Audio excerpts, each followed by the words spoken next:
എല്ലാവർക്കും നമസ്കാരം. വിവേക ചൂടാമണി തുടരുന്നു. ഇത് മുൻപ് പറഞ്ഞത് വിവേകാദി സാധനങ്ങൾ സമ്പൂർണമായുള്ള ജിജ്ഞാസു ബ്രഹ്മനിഷ്ഠനായ ഗുരുവിനെ ശരണം പ്രാപിക്കണം. അങ്ങനെ ഗുരുവിനെ ശരണം പ്രാപിക്കണമെങ്കിൽ അങ്ങനെ ഒരു ഗുരു ഉണ്ടോ? അതിന് കഴിഞ്ഞ അധ്യായത്തിൽ ഞാൻ പറഞ്ഞു,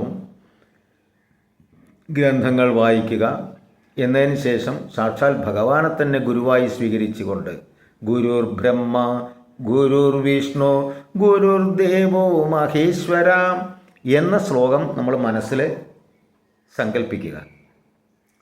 എന്നിട്ട് ഈശ്വരനെ ഗുരുവായി കണ്ടുകൊണ്ട് നമ്മുടെ പൂർവിക ആചാര്യന്മാർ കുറിച്ച ഗ്രന്ഥങ്ങൾ വായിക്കുക, പഠിക്കുക. അതല്ലാതെ ഇന്നത്തെ കാലത്ത് വേറെ മാർഗങ്ങളൊന്നുമില്ല. പിന്നെ ഇവിടെ പറയുന്നു ഗുരുവിൻ്റെ ഗുണങ്ങൾ.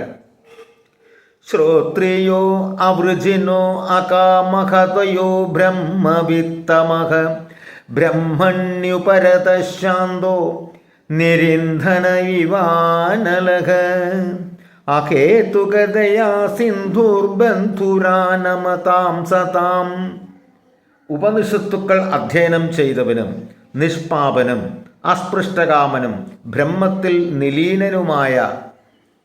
വിലീനനുമായ മനസ്സോടുകൂടിയവനും എരിഞ്ഞടങ്ങിയ കനൽ പോലെയുള്ളവനും അഹേതുകമായ ദയയ്ക്ക് ആശ്രയീഭൂതനും തന്നെ ശരണമടയുന്ന സത്തുക്കളുടെ ദുഃഖത്തെ ഹരിക്കുന്നവനും ബ്രഹ്മജ്ഞരിൽ ഉത്തമനും ആയ ഗുരുവിനെ ശരണം പ്രാപിക്കണം.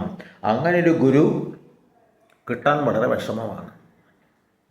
അപ്പോൾ പിന്നെ നമ്മൾ എന്ത് ചെയ്യണം? ഇവിടെ ഒരു കാര്യം പറയുന്നുണ്ട്, സത്തുക്കളുടെ ദുഃഖത്തെ ഹരിക്കുന്നവനും. ദുഃഖത്തെ എങ്ങനെയാണ് ഹരിക്കുക?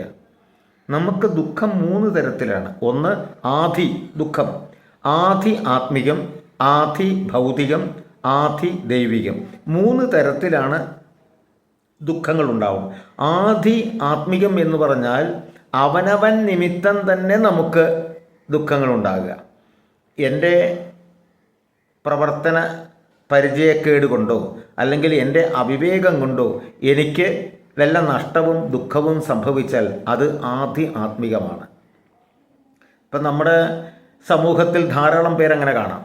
കുറച്ച് കാശോ കയ്യിലുണ്ട്, എന്നാൽ ശരി ഒരു കച്ചവടം തുടങ്ങിക്കളയാം എന്ന് കരുതി യാതൊരു പരിചയമില്ലാത്ത മേഖലയ്ക്ക് കാലെടുത്ത് വയ്ക്കുന്നു. അവസാനം പൈസ മുഴുവൻ നഷ്ടപ്പെടുന്നു. ഇത് ആധി ആത്മികമാണ്.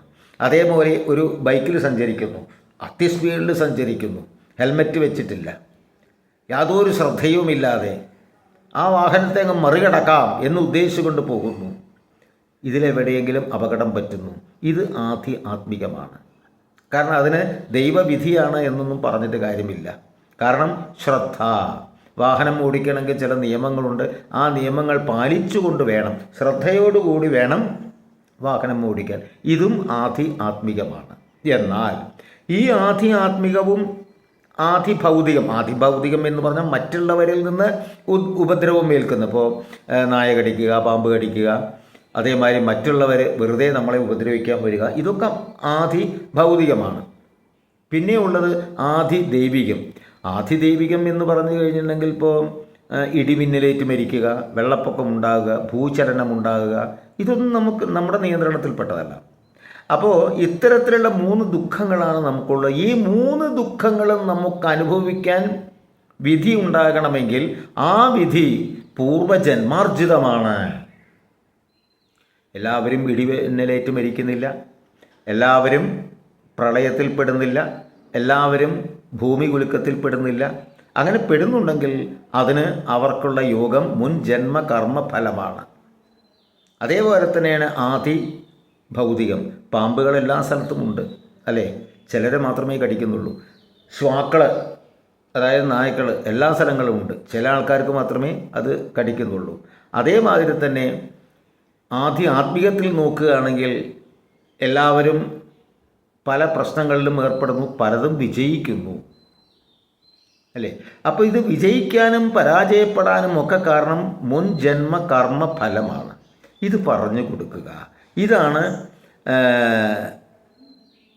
സത്തുക്കളുടെ ദുഃഖത്തെ ഹരിക്കുക എന്നുള്ള പറഞ്ഞ പരിപാടി. നമ്മൾ ആദ്യം ചെയ്യേണ്ടത് സജ്ജന സംസർഗം. നമുക്ക് മാന്യത കിട്ടാത്ത സ്ഥലത്ത് നമ്മൾ പോകരുത്. നമുക്ക് അവിടെയെല്ലാം ആദരവ് കിട്ടുന്നുവോ അവിടെ മാത്രമേ പോകാവൂ.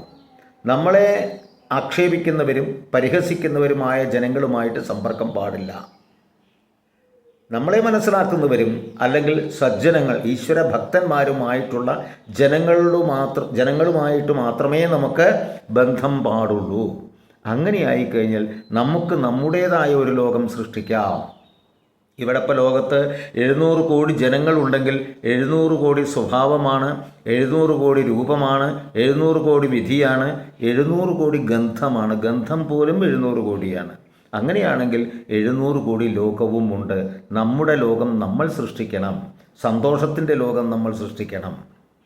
നമുക്ക് എവിടെ നിന്നാണോ സന്തോഷം ലഭിക്കുന്നത് അവിടെ, നമുക്ക് ആർക്കെല്ലാം സന്തോഷം കൊടുക്കാൻ കഴിയും അവിടെയൊക്കെയാണ് നമ്മൾ ഇടപെടേണ്ടത്.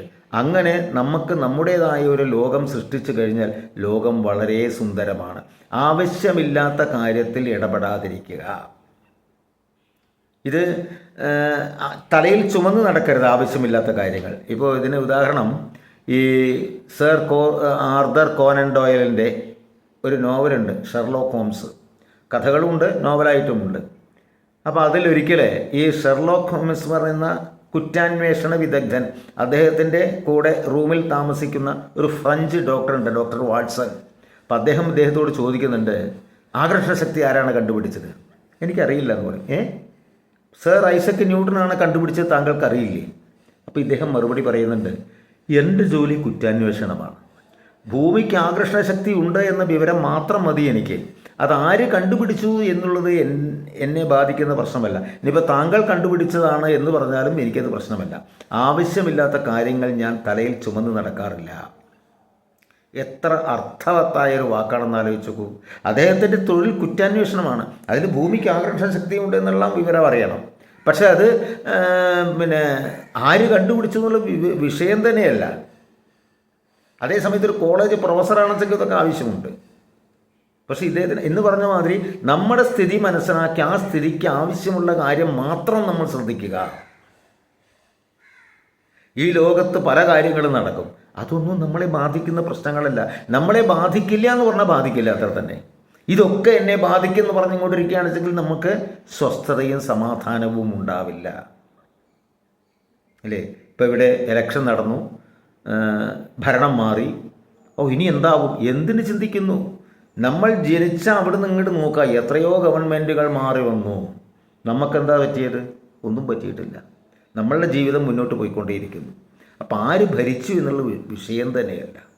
എങ്ങനെയാണോ ഉള്ളതിനെ സ്വീകരിക്കാൻ നമ്മൾ തയ്യാറാകണം. പെട്രോളിന് വില കൂട്ടിയേ കൊടുത്ത് വാങ്ങിക്കണം. എന്താ പ്രശ്നം? അത് നമുക്ക് മാത്രമുള്ള കാര്യമല്ലല്ലോ, എല്ലാവർക്കും ബാധകമുള്ള കാര്യമല്ലേ, അല്ലേ? അതേപോലെ തന്നെയാണ് സാധനങ്ങൾക്ക് വില കയറി നമ്മളെന്ത് ചെയ്യും? അതിനനുസരിച്ച് ജീവിക്കുക, അതിനെ സ്വീകരിക്കാൻ നമ്മുടെ മനസ്സ് തയ്യാറാവുക. അപ്പം സന്തോഷവും സമാധാനവും ഉണ്ടാവും. ഇത്തരത്തിലുള്ള ഉപദേശങ്ങൾ നൽകി മാത്രമേ ഒരുത്തൻ്റെ ദുഃഖത്തെ ഹനിക്കാൻ കഴിയൂ, അല്ലാതെ ഒരാളുടെ ദുഃഖത്തെ ഹനിക്കാൻ കഴിയില്ല. ബാക്കി അടുത്ത എപ്പിസോഡിൽ. നന്ദി, നമസ്കാരം.